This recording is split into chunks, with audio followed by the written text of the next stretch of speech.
Hi, welcome to YoYo TV. రాష్ట్రంలో గూడులేని పేదవాడి సొంతింటి కల నిజం చేసే దిశగా కాంగ్రెస్ ప్రభుత్వం అడుగులు వేగవంతం చేస్తుంది. ఇందులో భాగంగానే మంత్రి ఉత్తమ్ కుమార్ రెడ్డి క్షేత్రస్థాయిలో పర్యటించి హుజూర్ నగర్లోని రామస్వామి గుట్ట వద్ద నిర్మిస్తున్న ఇందిరమ్మ ఇళ్ల పనులను స్వయంగా పరిశీలించారు.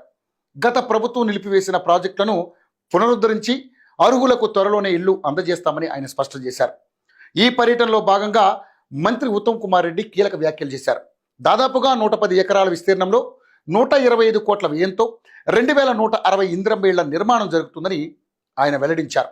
వాస్తవానికి ఈ ప్రాజెక్టును 2012లోనే కాంగ్రెస్ హయాంలో ప్రారంభించినప్పటికీ గత బీఆర్ఎస్ ప్రభుత్వం 10 ఏళ్ల పాటు రాజకీయ కారణాలతో పనులను అడ్డుకుందని ఆయన మండిపడ్డారు. ప్రస్తుతం పనులు చివరి దశకు చేరుకున్నాయని, వచ్చే మార్చి నెలలో ముఖ్యమంత్రి రేవంత్ రెడ్డి చేతుల మీదుగా మొదటి విడతలో 1000 మంది లబ్ధిదారులకు గృహప్రవేశం చేయిస్తామని మంత్రి ప్రకటించారు. ఇక ఇందిరమ్మ ఇళ్ల పంపిణీలో ఎలాంటి అవినీతికి తావులేదని, రాజకీయాలకు అతీతంగా కేవలం అర్హత ఆధారంగానే లబ్ధిదారులకు ఎంపిక చేస్తామని మంత్రి భరోసా ఇచ్చారు. ఇక వైట్ రేషన్ కార్డు కలిగిన ప్రతి పేద కుటుంబానికి ఈ పథకం కింద 5 లక్షల రూపాయలు ఆర్థిక సాయం అందుతుందని, సొంత స్థలం లేని వారికి స్థలంతో పాటుగా నగదు కూడా ప్రభుత్వం అందజేస్తుందని ఆయన గుర్తు చేశారు. ఇక లబ్ధిదారుల ఎంపికలో ఏవైనా అక్రమాలు జరిగితే కఠిన చర్యలు తప్పవని అధికారులను హెచ్చరించారు.